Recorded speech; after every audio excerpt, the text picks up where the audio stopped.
When my grandpa died, I thought it was a long time coming.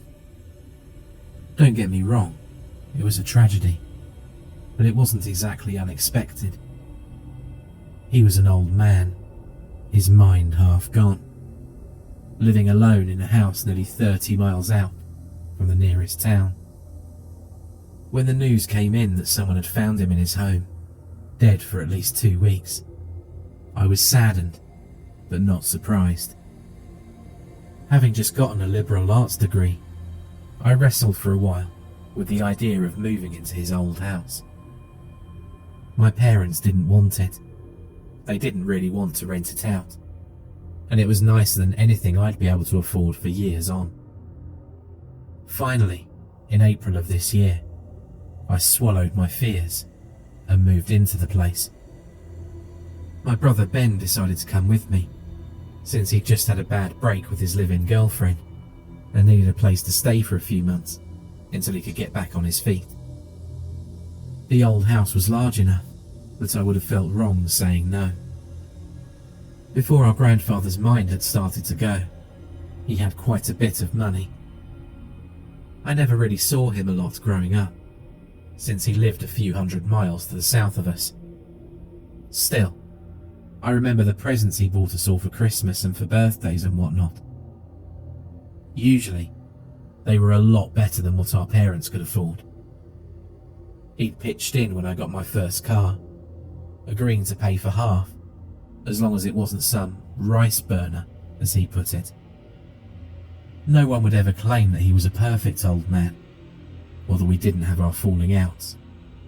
But he helped me to get a brand new F-150, so it's pretty obvious that he at least cared about us. This house was just a last birthday present, I thought to myself, on the day I moved in. A few months early, sure, and in a little bit of an inopportune spot, but it didn't really even need a lot of work.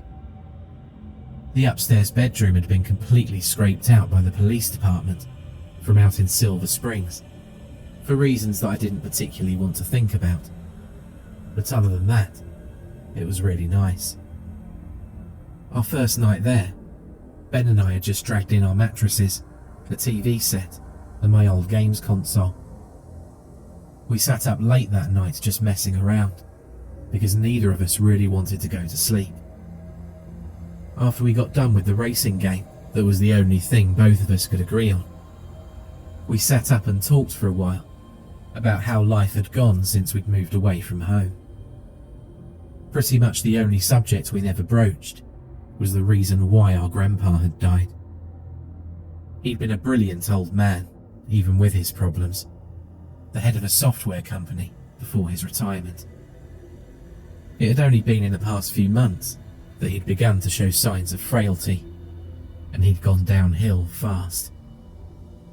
A month before the end, he'd called home talking about the past, and about watching the devil stand under an apple tree when he was a child.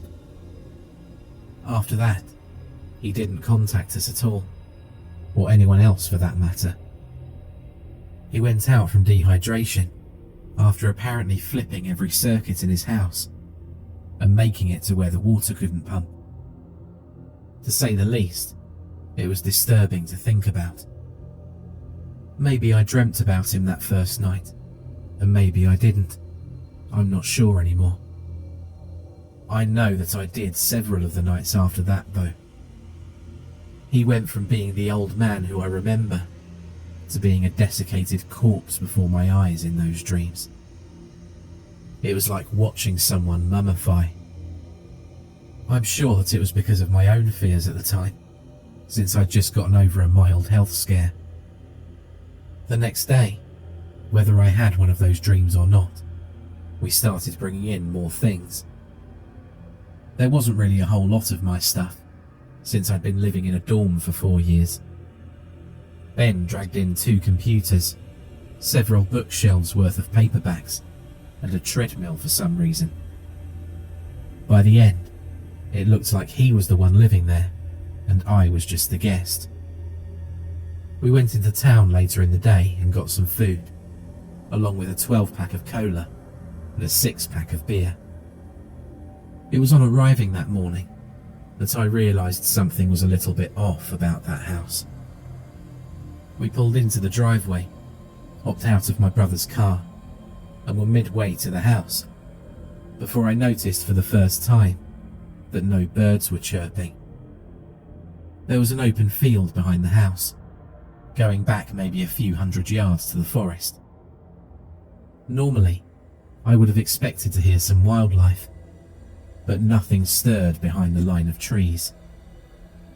I mentioned the eerie quiet to Ben, and he joked that maybe Slender Man had stolen all the birds. Honestly, as a joke, it was even weaker than it should have been. Ben noticed that the quiet was deeper than it had been the day before as well.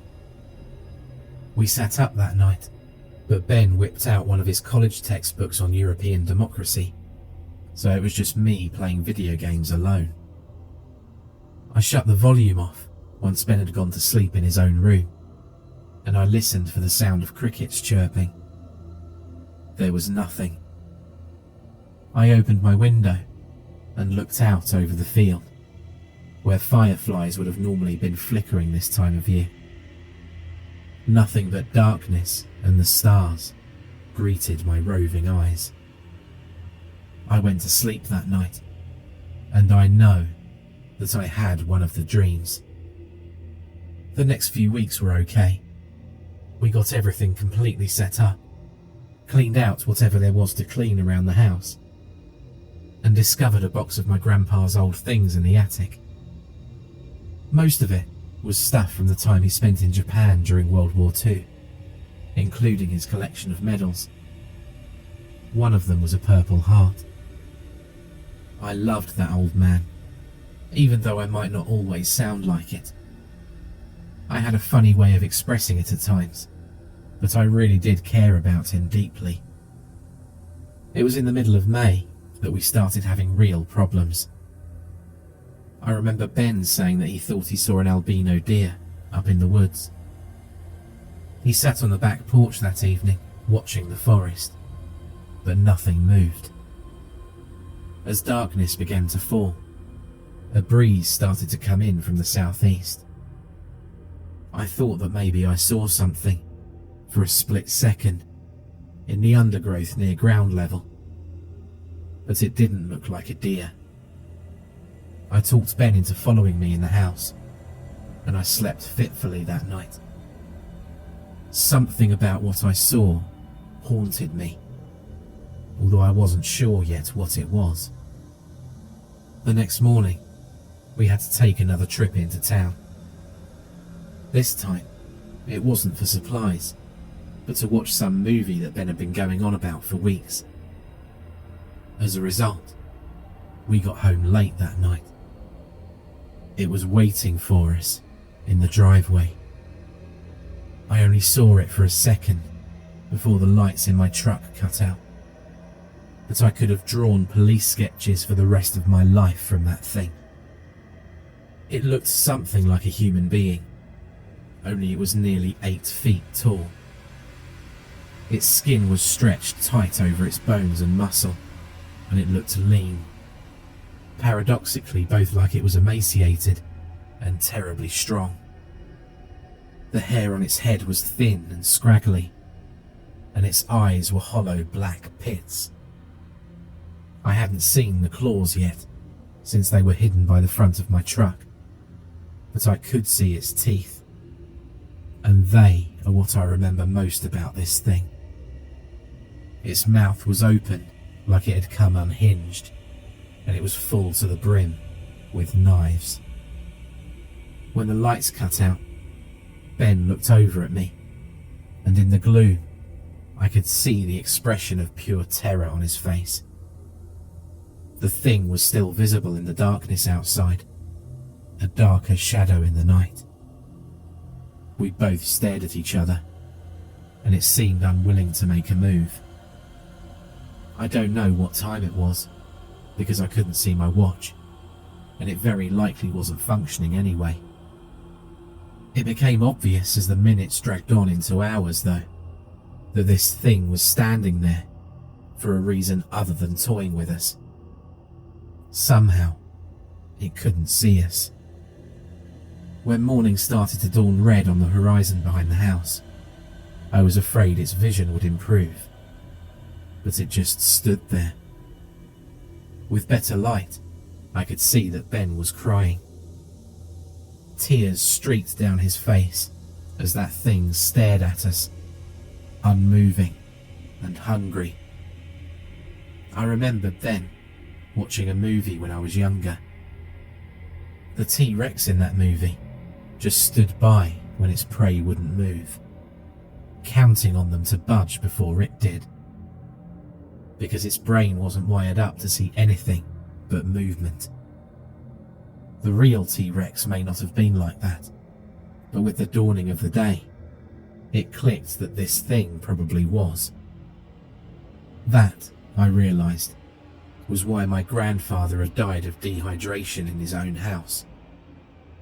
This thing had caused the power to shut off. It short-circuited the breaker and then just waited him out. The sun rose higher in the sky. Ben and I sat alone in that truck, with the watcher staring at us for nearly 4 more hours as the temperature inside of the truck started to rise.